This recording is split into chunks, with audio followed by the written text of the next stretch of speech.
You know, there's some crazy times out here, ladies and gentlemen. And, you know, when we report these stories that happen, you know, to us in the community, you always try to learn something from them. So, you know, in New Jersey, there was a family that was left traumatized after they were confronted by a Mzungu who appeared to be armed with a sword. Now, Diane and Antonio Bellamy conveyed their dismay in a detailed post on their respective Facebook pages on the evening of July 27th. So the couple took their 3 kids and a friend to the Morristown, Pennsylvania Dairy Queen to get some ice cream, okay, which is normal. So Antonio dropped his friend off at a spot near the Delaware River and went back to the restaurant to retrieve his order. Now, Diane, the family friend, and her children were eating, you know, their ice cream when a Mzungu carrying a sword in a sling approached the group. He said, "Obey the governor's orders." He said, according to Diane, he said the comment made one of the kids laugh. He said, which prompted, you know, him to make a racist comment. He said, "It's funny how minorities want to be treated equal, but can't follow the rules." Well, let's call it what it is.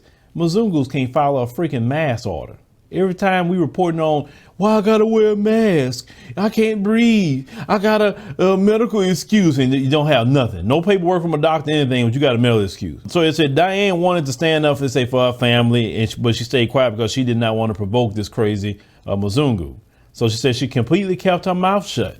It's saying, if you know me, like really know me, it was extremely hard for me to do. He said, but as a mother, I had to think at that time period, what if I say something, then he pulls out this sword. He said, so I felt defenseless. He said, I felt I wouldn't be able to protect my children at the moment. He said, I was genuinely afraid. And, you know, if you don't have anything on you at the time period, you know, you got to make smart moves. But, you know, we need to make sure we protect ourselves at all times. So I don't know if they have concealed carry in their state. Off the top of my head, I don't know, or even anything in some pepper spray, anything, right?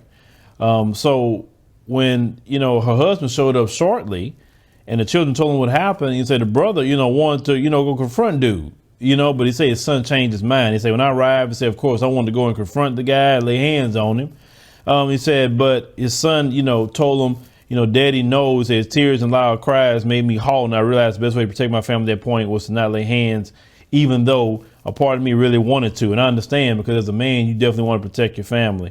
Now, the police that came out with the situation, and guess what happened? They went and got the sword from the guy, figured out the sword was made of wood. It was not a blade on it at all.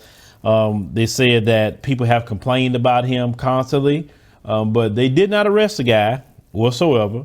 You know, he didn't go to jail. They say it was a nuisance what he was doing, but you know, he didn't really break any laws. Like, really? I mean, you walking around with a wooden sword and you're making people afraid and nothing happens to you out of that? Nothing.